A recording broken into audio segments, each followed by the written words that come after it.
ده اسلام رشدي داخل النادي الاهلي. تاني اهو الصور دي النهارده داخل النادي الاهلي. الولد بيؤكد رغبته انه هيبقى لعيب في النادي الاهلي. النهارده اجتمع مع الكابتن علاء عبد الصادق ويعني خلص اموره كلها من اولها لاخرها داخل النادي الاهلي. وفجأة الولد يا عيني بقى حديث الصباح والمساء وهو ما يستحملش ده. يعني اسلام ما يتحملش ده.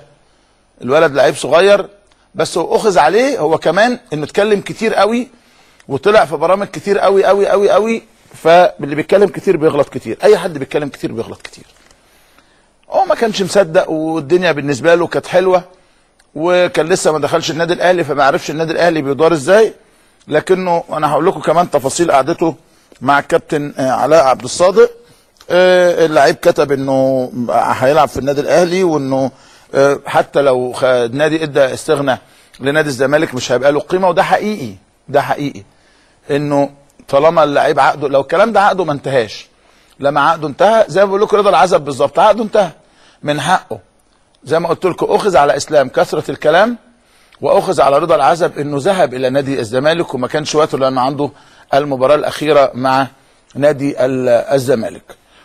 واسلام كمان قال ان انا انضميت للنادي الاهلي خلاص ما عنديش مشكله خالص ومفاوضات الزمالك مع المنيا انا مش طرف فيها. وعلى فكره برضو تاني لو المنيا جاله 100 مليون جنيه والولد مش عايز مش من الاهلي من برشلونه. يعني لو دلوقتي مثلا لويس انريكي المدير الفني الجديد لبرشلونه نام وقام قال لك انا شفت في المنام لعيب اسمه اسلام رشدي ده اللي هيجيب لي الدوري السنه الجايه. وراح جاي قال لك انا بعرض على المنيا 100 مليون جنيه. والولد قال لك عايز العب للاهلي ولا لها قيمه. لو لويس فان جال ده بتاع المان يونايتد الجديد النهارده اللي خلاص بقى هو المدير الفني الجديد للمان يونايتد قال لك انا عايز اسلام رشدي وهندفع لكم 50 استرليني ولا